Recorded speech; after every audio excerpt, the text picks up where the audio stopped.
Welcome back, everyone. This is our acting portion of the afternoon. And again, I'm Eli Simon. I'm the artistic director of New Swan Shakespeare Festival. I also directed The Merchant of Venice.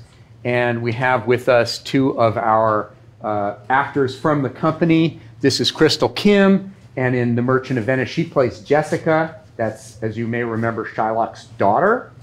And then runs off with Lorenzo, one of the Venetian scoundrels. And Greg Ungar, who's playing Shylock, of course. So we have two of the three Jews in the play represented here. We don't have our Tubal with us, but there really only are three Jewish people in this play, but they're all very powerful figures indeed. And we thought it would be interesting to present to you some of the acting choices in the play, and then an open discussion about how we came to these choices, what we're doing with the play, perhaps how Crystal and Greg are approaching their roles in The Merchant of Venice, which you're going to see tonight. So we have to be kind of careful, a little bit careful, not to violate too many spoiler alerts. But I guess some of those boundaries will be crossed. So I think we'll maybe start with Act 1, Scene 3. Okay, and Greg can give us a little bit of his reply to Antonio and Bassanio's request that he loan them money in that scene, many a time and oft, perhaps. I think it's best to just watch Greg's acting here, and then we can talk about this. I will say one thing to set up this scene. You will see in our production tonight that Jessica is there in the scene. She's not actually written into the script as being on stage at this time. But she's there. She sits there and actually interacts with Shylock a few times by giving him certain things and watching what happens, and sometimes Shylock will address some of his lines to her. Why did you do that? That's Eli's innovation. Why did you do that?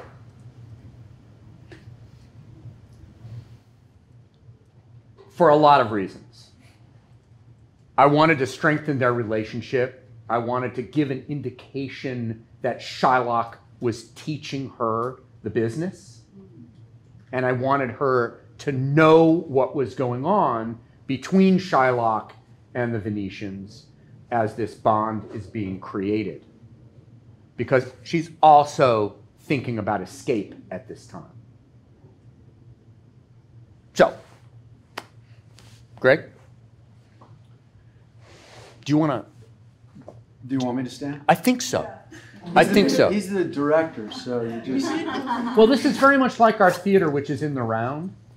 So he actually doesn't deliver this passage sitting, and I think it might be a little bit more accurate if you're standing up. Sure. Even though you're lazy and would rather sit. And that's the thing. I have a big show tonight. I need to rest.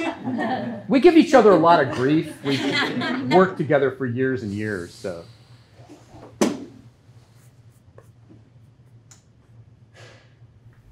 Signor Antonio, many a time and oft in the Rialto you have rated me about my monies and my usances.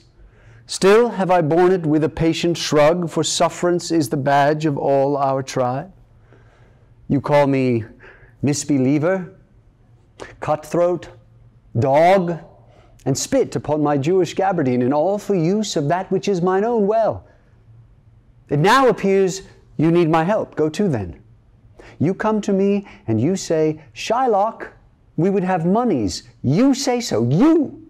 that did void your room upon my beard, and foot me as you spurn a stranger cur over your threshold. Money's is your suit. What should I say to you? Should I not say, hath a dog money?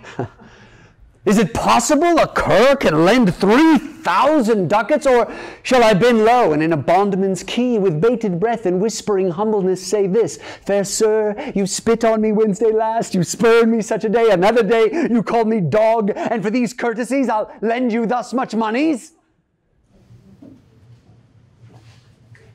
There you go. Yeah. Right? You watch it and you're a little bit like, wow. So we can open this up for questions. I mean, I think one of the amazing things about Shakespeare's writing, for me, as a director, as a theater goer, as a reader of the plays, and as a teacher of his works, is that he had this uncanny ability, I would say, to step inside the shoes of the characters he was writing onto the stage. And as Marcia said, we're pretty certain he didn't know any Jews. He hadn't met any Jews. And yet he takes the time here to give Shylock a speech like that, which is so from Shylock's experience and point of view. That to me is remarkable in his writing and makes his plays so immediate and present. Certainly to read, but even more so for me at least to watch. So do you want to talk a little bit, Greg, about how you brought yourself to the role? And also, wasn't it interesting to watch their relationship here? If you read the play, you won't perhaps imagine Jessica in the scene. But yeah. Anyway, well, I'd just like to speak to that. Sure. I hadn't imagined that when I was working on the part before arriving here, and I find it adds a lot for me, because whatever I'm saying, whatever I'm doing is being passed along, and I'm conscious of that. It also gives me an ally in the scene, which is also one of the things you can do in an acting class, and I've done it before as an actor and as a teacher, is have people rally behind you when you're communicating a speech. Have them in front of you, sort of pressing against you, and the different forces, you know, the future of Judaism in Venice lies in her, as far as I'm concerned. She leaves. But, so I find it extremely helpful to have Jessica there with me. I think it's important to communicate the information. The other thing I'll say, just in terms of that speech, is that the language is so powerful and so moving, and the wrongs done to Shylock are traumatic, repeated, chronic bullying. But there's a delicate balance for Shylock in this setting, especially with Jessica there, to the balances between the rage and acting that out and maintaining a life in this society. If Eli, for example, which he could have done, said, attack, like go at them physically, or not touching them, we would have had a discussion, right? Because I think it's a very dangerous, risky environment for him all the time. All the time. This is, you know, there's only one scene that's not public, which maybe we'll get a chance to talk, which you see Shylock at home. But this is out in public where these people need him. So those are just some some thoughts. And what have you experienced, Crystal, watching this scene? How does it further your character development? It helps a lot because Jessica is a very important character in what she does, but she doesn't have a lot of lines.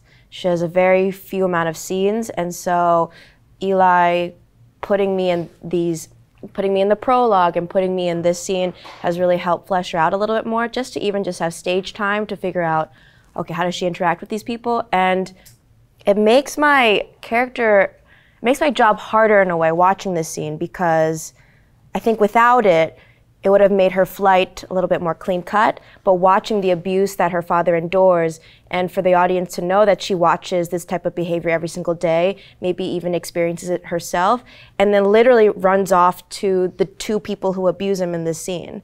Because I literally am part of Lorenzo's crew, which includes Antonio and Bassanio, who push him around in this scene. So it makes her character a lot more complicated. And yeah, people after the show have been like, I don't know if I hate you or I love you. Like, I was like, which is beautiful. Yeah, which is beautiful. Yeah, and I think that's the exact conflict that she faces. Sure. Yeah. I've always thought, I love the way Crystal sits in this scene. She's so attentive. She's hearing everything, and you'll see tonight. I mean, it's something to watch for, aside from if you get tired of watching Greg. It's an interesting... That's really why it happened. That's the question of why Jessica's in it. But maybe she doesn't want to go through what he's going through. Right. Yeah. You know, that's something I've taken away. But I don't know if I'm making that up at this point, because I've watched the play so many times. It's hard to tell. I'd be really interested in chatting with you afterwards about this or anything else, as I'm sure Greg and Crystal and the rest of the cast would too. Everybody comes out after the show. All right, any questions so far about what you just saw? Yes. Fortunately, I got to see this, I think on the 7th, or when I was in previews still. Yeah, right. So it was fun seeing this little scene again. The things that struck me about each of your characters in this scene is, Greg, the number of times that you smile during that that exchange, or I guess that monologue. And my question is, for you, like, for whose benefit that is that, do you imagine that being kind of drawing strength for your character or projecting strength? Is it trying to fit a role as the Jewish moneylender who is in front of two Christian men who in some way have a lot more power than he does, in some way? Or is it all for your daughter in the room? Like, what does that smile signify, and for whose benefit is it? And then, I'm just gonna put it out here now before I forget. I was kind of curious what's going through your mind, Crystal, as Jessica. Like, what do you imagine going through her mind as she watches this? Because when I saw the play, what struck me in the scene was how incredibly stoic and ostensibly poised you were. Just seeing you just in that perfect position. Mm-hmm. Like, yeah, you're tracking the conversation with your eyes and whatnot, but you just seem so almost too in control of your body. Like, I wonder what you imagine going through Jessica's mind there. Mm-hmm. Mm-hmm. Go ahead. Oh, me first? Yeah. I think what's going through my mind, I hope the distinction is clear of how she behaves in front of in front of Shylock, in front of her dad, and how she behaves in front of Lancelot and the Venetians. So in front of my dad, I have to be this Jewish woman who, Marsha gave us a wonderful little lecture about, I probably cooked, I probably made all my clothes, I probably took care of the house, all while going to the business every day. So there's a certain order to her day, a certain number of tasks she has to complete. She's probably overworked, she's doing a lot, and she's also a young woman who has desires and wants and dreams that probably aren't being completely fulfilled in this house. I also imagine that, I think costumes is really interesting in this scene, because of the way we're dressed and the way Antonio walks in with that red shirt and that huge belt, and Bassanio with his is his hair showing? His chest hair showing? Yeah, it's something.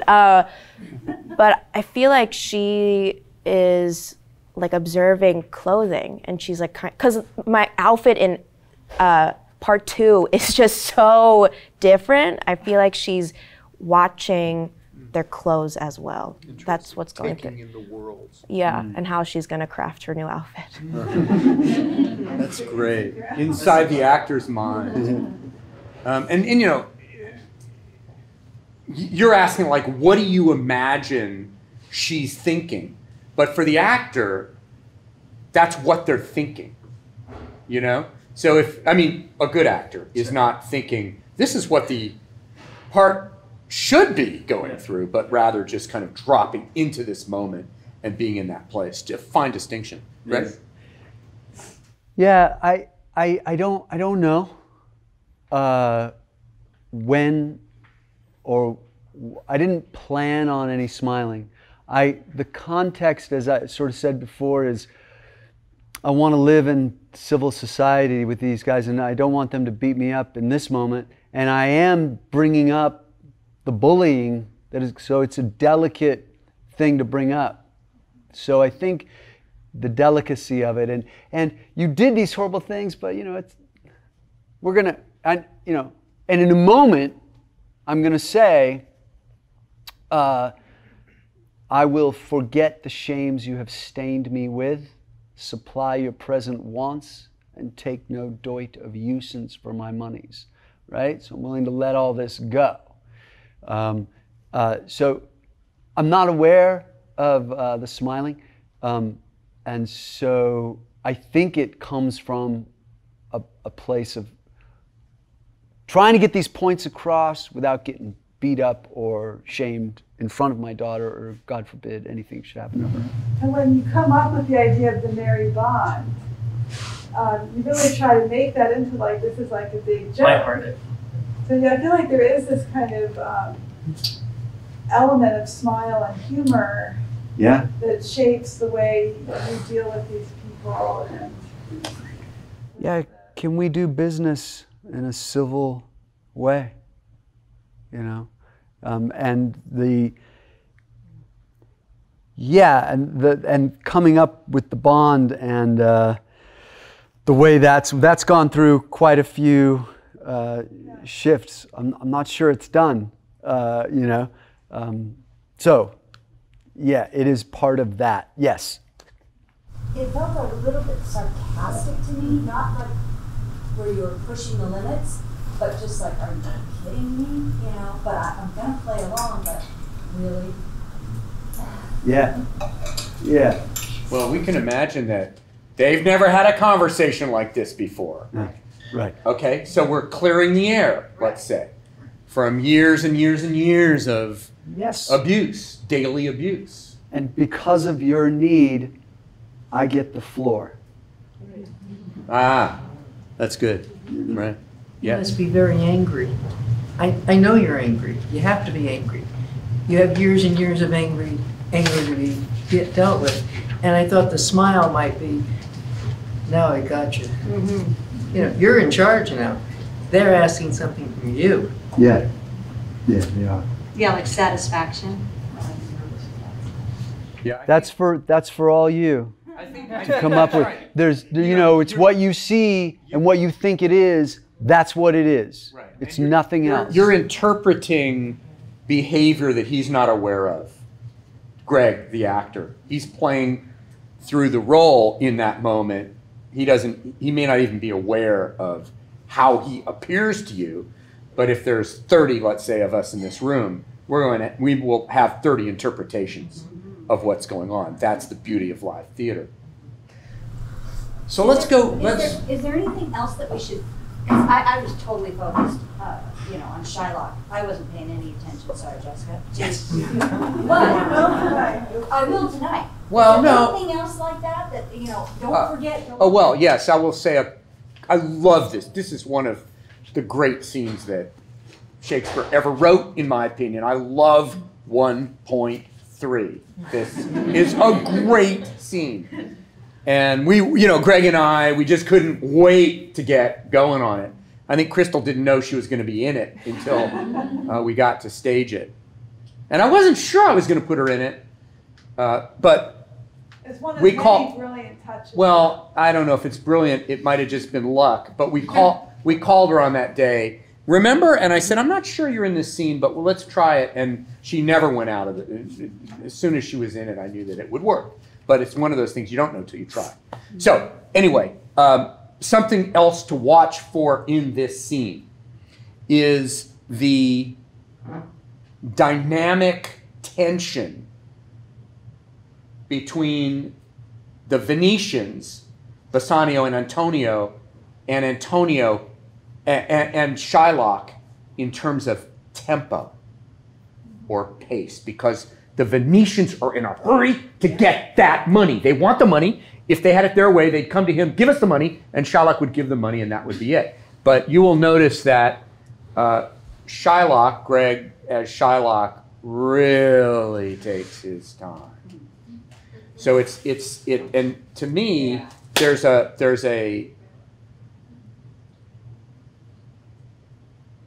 there's this conflict that's like oil and water between the hurling forward of Antonio and Bassanio and the reticence and slow deliberation of Shylock. Watch for that. That was something, again, this is my 4th time directing this play. I was never so aware of that as this time through, and I don't think it's something that I really tried to capitalize on. So that's something that I really love about this scene. And Greg is an actor who doesn't really, who's conscious about moving things forward.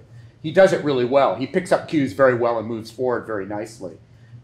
So putting on the brakes here was a really interesting adjustment to make. I think he does it beautifully. But it's actually not an easy thing for an actor, a skilled actor, to do. It kind of goes against our nature. So that's something to look for. Nature, and I would say everything you're told. Yeah. In every play you do, in every class you take. Pick Pick it up, because what you want to do is indulge in your experience. And directors are always like, well, so you move it along. So we had a lot of fun discussions. I'm like, no, dude, no, yes, no, yes, okay. Balance, balance, balance. Yeah, he has this line, and so I will bethink me. He needs to think, and you'll see he takes an uncanny pause there for any play at any time. But my note was just take as much time as you need to think things through. You said you needed to think. You can't think and be rushed. So anyway, that's something to watch for. But we're going to skip now to, I think, the Shylock Jessica lock up my house scene and show a little bit of that, right? Yeah, okay. So this is the only private scene, and it's in the household. I guess you know the play, so I don't really need to, but Shylock comes home and he's got his servant, Lancelot Gobbo, and gets home. This is interesting without him.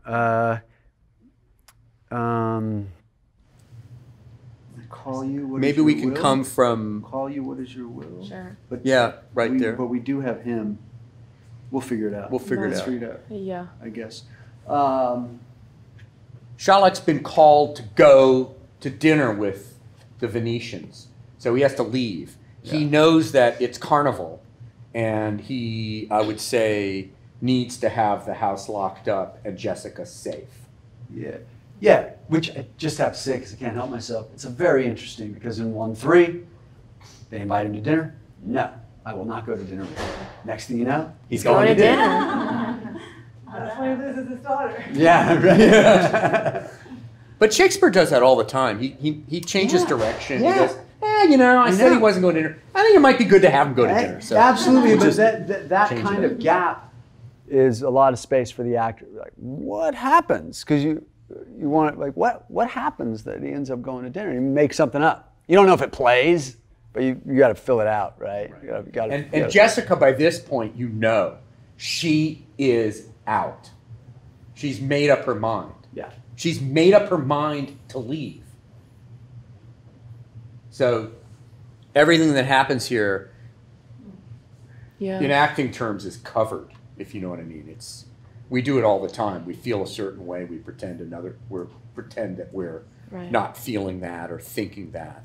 It's funny, what is it? It's a costume thing, but it actually helped my character. Costumes was like, because I have a quick change right after this into a boy, and I have about 30 seconds to get into a boy, and they were like, you need to put on these pants underneath your skirt. And I was like, during that scene, they're gonna see it. And they were like, sorry, you gotta do it. And then I was thinking about it, and I was like, well, that helps the whole storyline of she's going and she's already dealing with deception right in front of Shylock. I never knew that. You never knew that? Knew it either. I know, I was trying to tease it. I was like, should I show up with like, I don't know, rolling on my pants? I don't know. It's so great. Yeah. I'm gonna look for that now. Yeah. What do those pants do? What are those pants do? All right, so let's try a little bit of that, shall we? Call you, yeah. Call you? What is your will? I am bid forth to supper, Jessica. Here are my keys. But wherefore should I go? I am not bid for love. They flatter me, but yet I'll go in hate to feed upon the prodigal Christian. Jessica, my girl, look to my house. I am right loath to go. There is some ill a-brewing towards my rest, for I did dream of money bags last night. Go, your master doth expect a reproach, so do I his.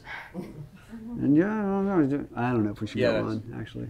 We can't go But on. that's quite enough. Yeah, great. Right. And they don't, again, they're usually standing.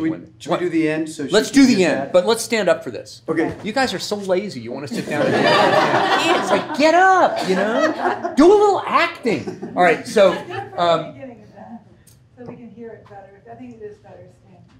You want to see that scene Is again? that okay? Sure. All right, let's do it again standing up. We haven't studied it as a group. It's Okay. language All right. arts. Okay, what do we do when it's we quite get to beautiful. Gobbo's line? We'll just skip I'll it? try to throw them out there. Okay. Unless you know. Nope. I don't really know. I sort of know him, but I don't really want to act, so. I have the script. Oh,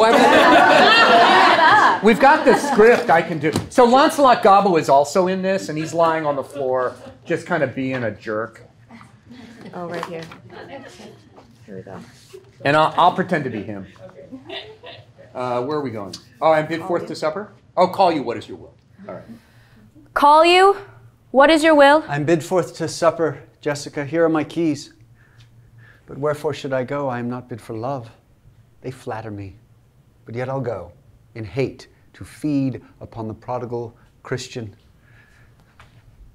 Jessica, my girl, look to my house. I am right loath to go. There's some ill a-brewing towards my rest, for I did dream of money bags last night. I beseech you, sir, go. My young master doth expect your reproach. So do I his. And they have conspired together. I will not say you shall see a mask, but if you do... What? Are there masks? Hear you me, Jessica. Lock up my doors. And when you hear the drum and the vile squealing of the wry-necked fife, clamber not you up to the casements then, nor thrust your head into the public street to gaze on Christian fools with varnished faces, but stop my house's ears. I mean my casements. Let not the sound of shallow foppery enter my sober house. By Jacob's staff I am right loath to go. And yet I will go. Go you before me, Sarah. Say I will come. I will go before, sir. Mistress, look out at window for all this. There will come a Christian by, will be worth a Jewess eye. Gives her a cross. What says that fool of Hagar's offspring, huh? His words were, farewell, mistress. Nothing else. The patch is kind enough, but a huge feeder. Snail slow in profit, and he sleeps by day more than the wild cat. Therefore, I part with him, and part with him to one that I would have him help to waste his borrowed purse. Well, Jessica, go in. Perhaps I will return immediately. Do as I bid you. Shut doors after you. Fast bind, fast find, a proverb never stale in thrifty mind. Farewell. And if my fortune be not crossed, I have a father, you a daughter, lost.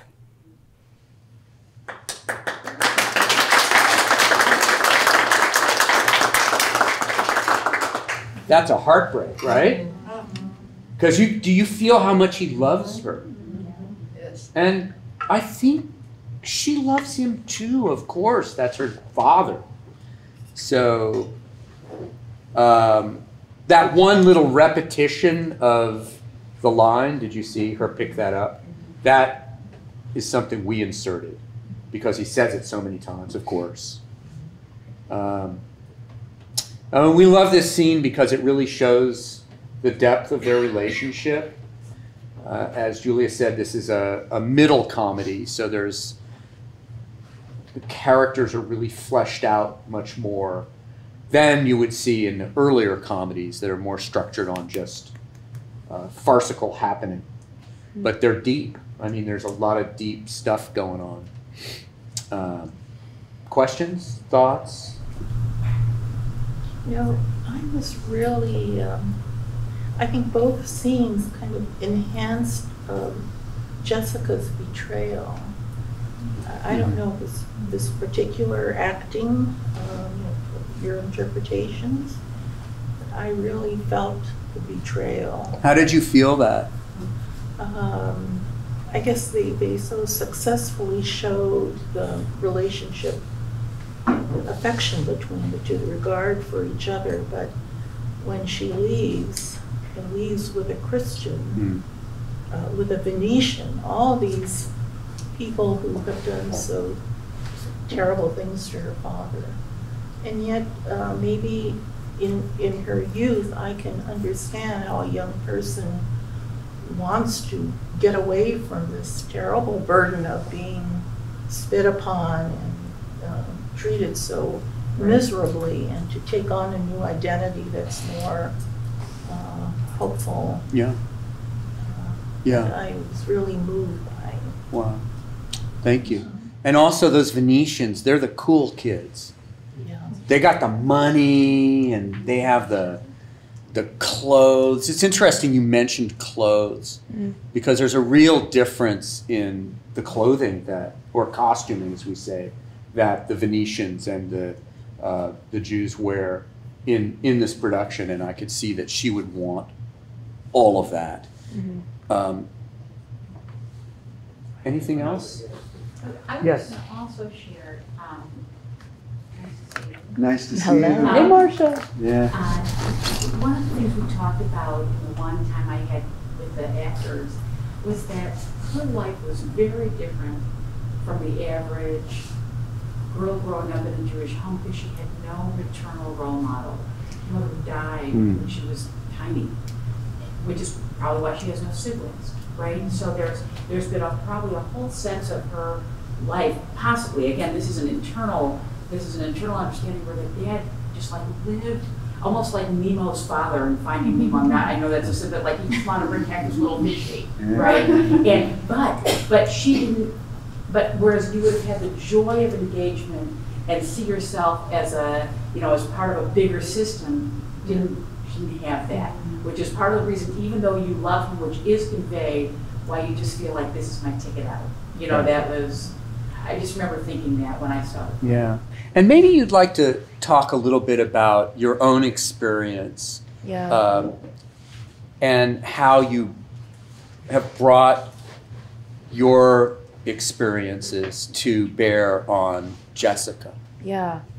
Well, it all started, I was cast in this a couple months ago, and then I took a stand-up comedy class with Eli, and stand-up was really cathartic in a way because he tells you, like, bring in some, like a childhood story. And I was like, well, I have nothing because I don't want to revisit my past. And then I started unearthing stuff, and it was really like therapeutic because I got to revisit all these terrible moments in my childhood in a funny way. And then as we started working on Merchant together, I realized how much I had in common with Jessica. I'm not a Jewish woman, but I sympathize, or I just feel Jessica so much because, like her, my first language was Korean, and I grew up, I was born here, but my first language was Korean. I didn't know any English, and so I learned English around when I was 5. I went to ESL, blah, blah, blah.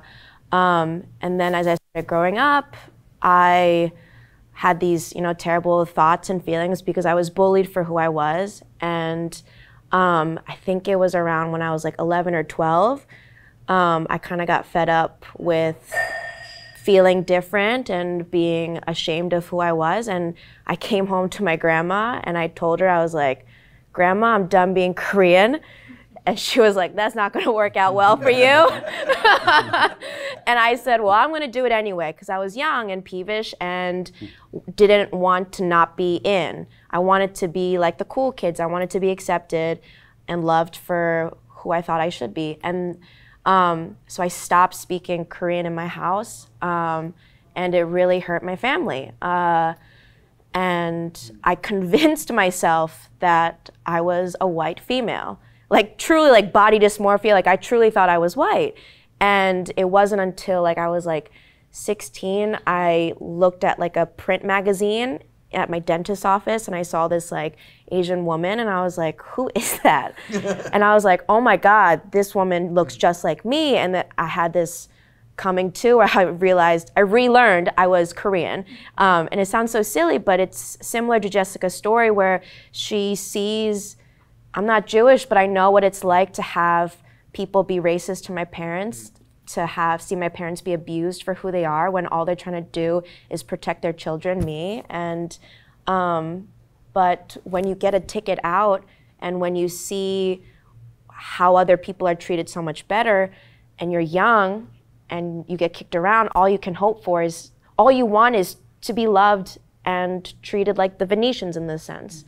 And so that's what I tried to do. And the sucky thing about Jessica is you don't get to see the distress or what she goes through after she makes it. You get to see a little bit, but not really. And Eli built in this beautiful moment where I get his yarmulke, and I can only assume what has happened to him after Lorenzo sees the will. We get presented the will, and we get the yarmulke. I can only assume the worst of what's happened to my father. Whereas, yeah, and so I can only imagine that in Jessica's world, she deeply regrets what she's done to her family. Like I went to college and I became enlightened and realized I should be proud of who I am, la la la. And then now I'm on the track to make amends for the terrible mistakes I did, and trying to bridge those gaps again with my family. But it's been like 7 years and it's still a struggle. Because when you make such clear decisions in your youth, it has ripple effects for decades, and I'm still dealing with the calamity of that. And I can only imagine that Jessica probably, maybe she goes back, I don't know. I don't see a world in which she does, but I like to think there is a little sliver of hope that she might go back and try to make amends with her father. But she wasted all his money. She literally robbed him, and she gave it all to the Christians. Yeah. And bought a monkey. There is a monkey in the production, by the way. You have to really watch carefully. The monkey's agent wouldn't let the monkey only crosses the monkey only crosses the stage once right after intermission. So watch her cross the stage with the monkey. All right, because I don't think anybody actually sees the monkey, but no one sees it. Not so far that I've asked. Oh man, and it makes me really sad. Oh man, that sucks. I'll walk slower. But isn't that an incredible story? And it's to me bespeaks the power of theater. I mean, if you were teaching this to young students, they could probably identify with feeling like an outsider. Pretty much everybody has. Although particularly if you're a member of a minority group. And then wanting to join the insiders. When I saw the I'm sorry. No, I just want to say, Jessica, Crystal, sorry. I always do that to you. I'm sorry. No, I love it. When I saw the play and I saw the final dress, I was so taken with you at the end of the play because I felt your sadness, and it's nothing you say. Yeah. It's really all there, and I didn't have the chance to tell you how moving that was. Well, Crystal cries at the end of the play. And Well, don't say that. I always cry. It's very dark, and she always cries. And I remember the first time that happened in rehearsal, and it just undid me. I mean, I was just sitting there. So, that's what we want actors to be able to do, to get to that place. And in acting terms, there's no way that's ever going to happen unless you bring your own life experiences to the role and then somehow infuse that with the character's truth. Yes. So obviously I believe you because you said that was your experience, but you're young and this is America, and especially, I don't know if you grew up in Irvine, but I'm like, how did that happen to you here? How could people be abusive to your parents here in this time, in this place? I think it's a weird time. I didn't grow up in Irvine, I grew up in Philadelphia, but I mean, it's the same story here. And what I think is marvelous is that this was written hundreds of years ago, but I resonate so much with her story now. But I mean, it happens every day. I mean, yeah, I kind of want to speak to that. Thank Sure. you for, that unearthing is very vulnerable. And so I want to hold space for that. I really appreciate that. I teach middle school ESL students from Korea, China, all over the place. And they're going through this every single day, even now. And I teach in Riverside County. So it's happening, and I really want to hold space for you sharing that because it's very emotional, Yeah. So I do appreciate it though, because so many of my students need to hear that because I teach middle school and they start, I'm not going to be Korean anymore, or I'm not going to be, whatever it may be, and they start changing everything. And I'm like, but hold on to your culture, it's so important. And they need to hear that, So I really appreciate you sharing that. Thank you. And to answer that a little bit more, it's always micro. It's not always micro. It can be macro aggressions of, I mean, my parents get told frequently to go back to their country all the time, and they have been physically assaulted. I mean, it can happen. They've received the blunt of that because they have a very thick accent and their English is very broken. My English is very complete, and so I have a lot of privilege in that sense compared to my parents. But for me, it happened with micro stuff. It was like as simple as people telling me my food smelled terrible and that I was disgusting for eating it. And so I told my mom I only wanted American lunches since I was like 10. And now it's like cool to eat like Korean food and like kimchi. And it's such a mind spin. I'm like, what? But it's like to the point where people are like, oh, I love Korean food. And I'm like, you're lying. Like, what do you want from me? But it's small things like that and people's comments about how I look and just not seeing yourself portrayed often. You think that I thought like my small nose, my small eyes, everything was wrong. If you don't see yourself frequently, you just become, and you don't see yourself validated consistently, you think what you are is consistently wrong. And then you go about trying to change yourself in a harmful way. So it's stuff like that, daily things that accumulate and fester. But has it happened since you've been out here, or was it just in Philadelphia? It's everywhere.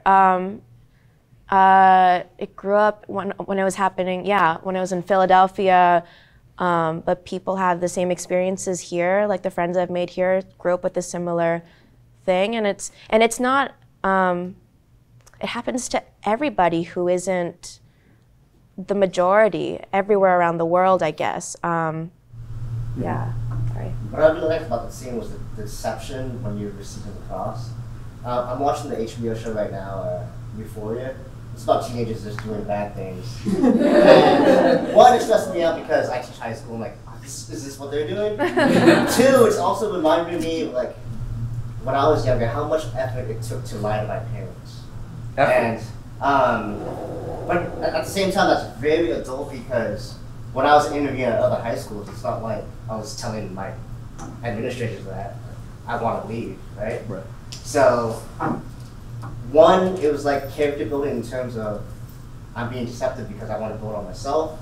it's also very immature because you're not being honest with your father. And so I'm really curious to see how it's staged, because when I'm watching that show, I'm like, man, that's a lot of effort when I was lying to my parents every day where I was, but it's maybe who I am. Yeah. So, It takes a lot of effort to keep up the lie. yeah. So much You know, easier just like the first lie is not so hard, but then maintaining, yeah. which that's something to watch in this show. Her scenes are very compressed, as Crystal said. She didn't have a lot of lines. Jessica doesn't have a lot of lines, but this relationship, I would say, is the focus of my show. I really wanted I wanted to focus on Jessica in this production, even though, because what happened, her journey is just mind-blowing. And so anyway, that's, it's good they're here. Yeah.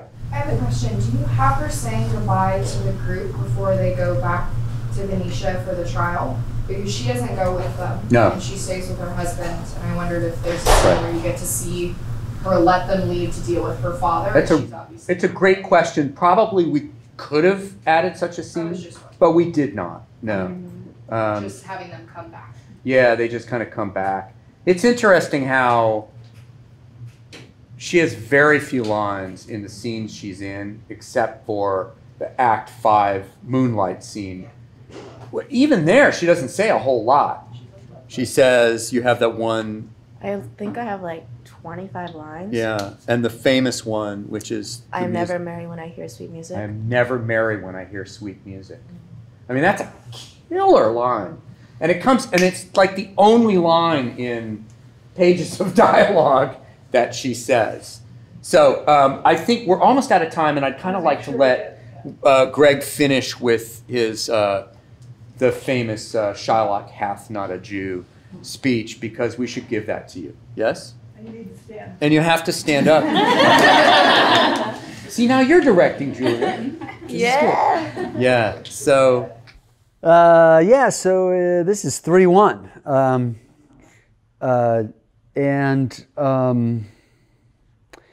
Celerio and Solanio, or Celeria and Solania, in our Salarina and Solania. They are doing some. They're asking me some questions. They're antagonizing, and they ask, have you heard whether or not Antonio hath any loss at sea or no? And I sort of say something about him, and they say it has to do with the breaking of the bond, and they say if, I don't know the exact line, but it's something like, you will not take his flesh, what's that good for? To bait fish withal. If it will feed nothing else, it will feed my revenge. He hath disgraced me and hindered me 500,000, laughed at my losses, mocked at my gains, scorned my nation, thwarted my bargains, cooled my friends, heated mine enemies. And what's his reason? I am a Jew. Hath not a Jew eyes? Hath not a Jew hands, organs, dimensions, senses, affections, passions, fed with the same food, hurt by the same weapons, subject to the same diseases, healed by the same means, warmed and cooled by the same winter and summer as a Christian is? If you prick us, do we not bleed? If you tickle us, do we not laugh? If you poison us, do we not die? And if you wrong us, shall we not revenge? If we are like you in the rest, we will resemble you in that. If a Jew wrong a Christian, what is his humility? Revenge. If a Christian wrong a Jew, what should his sufferance be? By Christian example, why? Revenge! The villainy you teach, I will execute, and it shall go hard, but I will better the instruction. So watch out. Like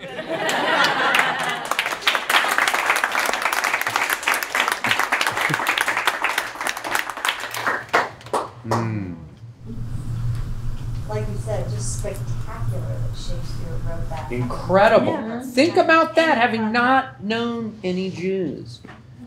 But he wasn't content to just have a two-dimensional villain. Which was a popular thing to do, and the easier thing to do. This is why it's one of the reasons why it's such a rich play, because if he wrote him in this sort of Jew of Malta way, then who has seen the Jew of Malta?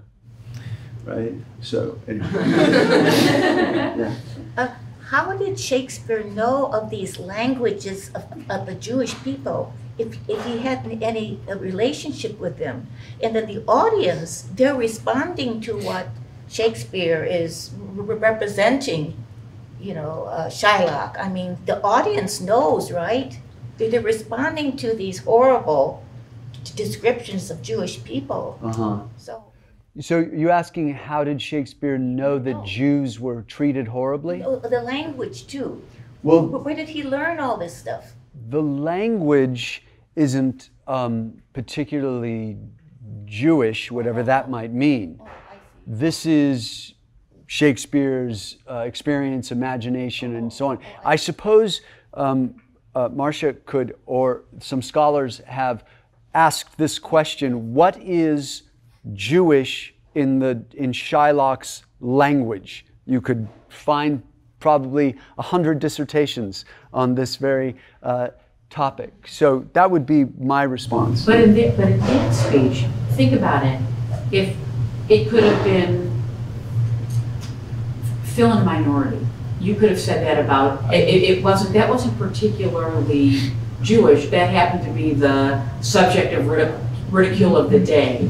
But you could say, as not a Korean, as not a Mexican, as not, that's universal. But I would just say, the Jews were expelled from England in whatever, 1100, 1200, and just horribly treated. So to put that particular minority in that speech, right, it just would have made sense and resonated for a lot of But what folks. is Jewish? Now I think about it as Act 1, Scene 3 in the speech all about Laban, right, which we read, which they cut some out of this show, but that was actually a little Jewish exegesis in there. And the reason Shakespeare could do that, from what I read, is because Protestants really started to take back and own the Bible, and more in sort of rebellion against Catholicism, and the Jews were their allies in that. So that was his Bible study, which is fascinating. And there was a rise in study of Hebrew as a language in the 16th and 17th centuries.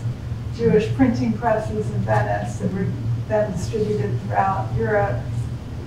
So there was an interest, a lot of it fueled by the Protestant Reformation, and going back to these texts. And then the Talmud, which had been burned in the Middle Ages, was gradually recognized, not in Shakespeare's lifetime, but before the English Civil War in the 17th century, by a man named John Selden and by other legal scholars of the 17th century, was understood as actually being not an evil text, but a text of substantial jurisprudential reasoning, and that Christians could learn from this. And then John Selden, who wrote actually 7 volumes of commentary on the Noahide laws, each of which he saw as contributing to jus gentium, the laws of the nations or international law. He ended up being one of the people who argued for readmitting Jews to England, which then did happen in the 17th century. So you can think about Shakespeare as at the beginning of thinking about what it would mean to welcome the Jews back. And he's not initiating it, he's not completing it, but something happens by the end of the 17th century where you do have Jews coming back and getting limited rights in England and being honored for their scholarship, for their business skills, their legal skills, medicine. Medicine was one of the professions that Jews did practice in the Middle Ages and the Renaissance. He would have met Jews who were not English, foreign travelers who often accompanied Spanish ambassadors as physicians, for example, as musicians. Jews also taught music. And when we do our Shakespeare in Italy conference, this will be maybe our closing, and Greg has to leave. It's okay. But our Shakespeare in Italy event on August 24th, which is free and open to all, will include a lecture by Irit Jaffa-Berg from UC Riverside, Michael's teacher. And she is an expert on Jewish theater of the Renaissance. Both Hebrew language and Italian language theater of the Renaissance. She performs in LA and reconstructs some of these plays. She's performed down here last spring for Quorum. She did a great presentation for us. And so she'll really be talking about Jewish theatrical life and the representation of Jews on the stage in Italy, which is really just a fascinating story. So it's true that there were no Jews living in England legally and openly, but Jews did pass through England. Shakespeare certainly might have been exposed to some of them at court. And they were exposed to the Merchant of Venice, right? And how would they feel if Shylock was so dehumanized? It might have been one or two Jews I see. Okay. who could have seen the Merchant of Venice. That's, you know, it was performed at court. There could have been Jews in retinue at court, but they would have been they were not the audience. Right. They would have, you know, maybe one Jewish person saw the play performed in the 16th and 17th century. But the idea that Shakespeare could have met a Jew is not impossible, right? Given the international character of diplomacy in this time period. So I think we have there's another, I mean, So Eli mentioned the creation of a non-two-dimensional villain. And just that word villain has always fascinated me, because when I first read it, I never looked at him as a villain, and I don't think I ever have. What is your take on that? Is he a villain, or what is Absolutely not. There's only one answer for an actor in that situation, and in this case it happens to be true, but maybe it's, he is not a villain. He is a human with a lot at risk, and a lot of loss, and a lot of history. So I do not see Shylock as a villain at all. Just to, Do you as a guy who's been pushed into a certain situation, and the loss of his daughter, in my estimation, is what tips the scale. It isn't even really so much about Antonio, but it's losing Jessica is just more than he can take. And yet, as I was preparing to direct this play, the question I was asked most frequently was, will your Shylock be a villain, or will he be sympathetic? And Greg and I talked about this months ago, and agreed that to say, we don't like the choice. We don't like the choices. we don't want to say yes this, no that. I mean, if you think about yourself, if you think about anybody that you know very well, they're complex. And you can't define yourself in one way. It's not possible. So we decided not to answer that question. I appreciate your interest in the term. It has some suggestions to it. And long ago, when I was a graduate student here, Robert Cohen, who started the drama program here and recently retired, in one of his acting classes, he said, we always think of ourselves as extremely complex beings, right? That guy over there is an idiot, right? The other guy's simple, clearly motivated, but we're all deeply, and we need to tap into all the various and contradictory desires, right, that come up in a person's life, and play those conflicts, right? So it may be irrelevant to the conversation we're having. Perfect. We had this discussion earlier where Shylock as a character just depending on the subjectivity of the audience, yes, will always take on a different. Different sure. You're going to feel them a different way, maybe, than anyone else in the room, and that's as it should be. Yeah, I would just say you can imagine the scene that Crystal and I did a little differently, right? What are there masks? Hear you me, Jessica, lock up my doors, and when you hear the drum and the vile squealing of the you can imagine another way to do that, where he's really hard on her.